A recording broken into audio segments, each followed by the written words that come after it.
Finding the right living arrangement for older adults can be a struggle. Some say it's time to rethink how we house our aging population. One idea, bringing older adults and young people together under one roof.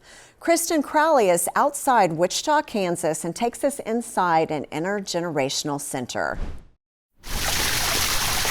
Inside this senior living facility, you'll see what you might expect. There's a dining hall, quiet places to read,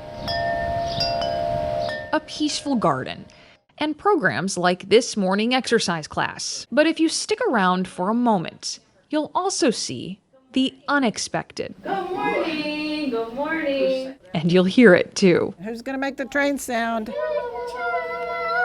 Well, it's kind of the highlight of the day because they give back so much to us. At Showalter Villa, just outside Wichita, Kansas, seniors and children come together under one roof. It's called an intergenerational center where children attend daycare and seniors live in a traditional nursing home setting. It's one of the only ones in the state. Jill Moore is the life enrichment coordinator here. She plans the activities between the seniors called Grand Friends who live at the villa and the children who go to daycare at Heston Child Development Center. It's one building, but it's two separate entities. It's two separate companies. But they share the same goal. March. Getting these groups together to interact, from working out to playing games. 9, 10, 11, throw. Former director Judy Friesen helped get the program off the ground here roughly 15 years ago. Since she retired, Jill's helped to keep it going. What kind of impact does this have, having children and seniors under one roof? You see that it creates joy in people. To have generations be together is like real life. It gives you a feeling of different feeling if you are talking or seeing some children rather than some old people. And that's exactly the idea behind centers like these. Donna Butts is the executive director at Generations United, a leading advocate for intergenerational care centers. Butts says research is clear about the benefits of combining young and old in one building. Older adults who are around younger children, they have more of a sense of optimism. They have a tendency to take better care of themselves, to score better on memory tests. As we age, isolation and loneliness become major health risks. Researchers say they lead to increased risks of dementia, depression, and anxiety. As close family and friends die or move away, loneliness can be hard to avoid.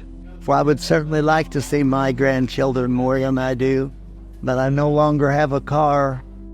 Being a grand friend helps fill the void. I would like to be close to my family, but this is second best. They just give us new energy and reasons to smile. And it's not just a benefit to the elderly either. How many grand friends do you have? That many? For this many. But says nationwide, while interest is growing, there are roughly only 200 of these facilities.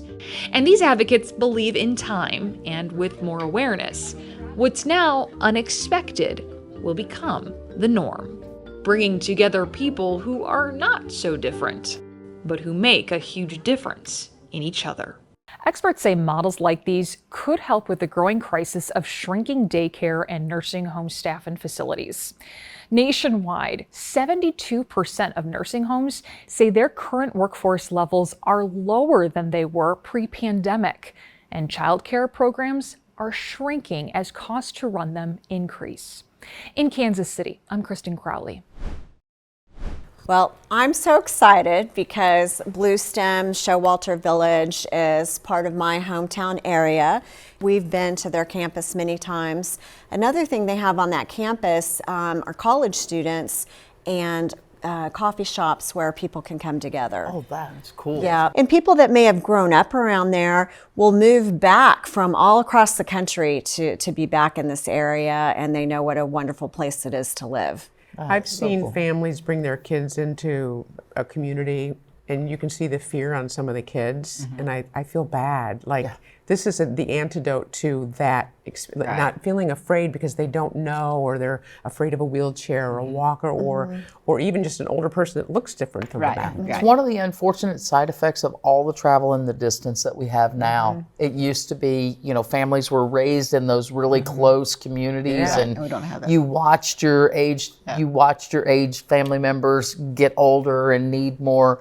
And, you know, you were close to your grandparents. It just reminds me that sometimes the best medicine isn't always in a bottle. That's right. It's a relationship. Thank you. Because So true. physically what's going on for the older person, I mean, you're helping them, the inflammation and all that, and stimulating their brain. And then that younger person, they start to become more empathetic. Yeah. It's right. The way to build empathy how to right love. there.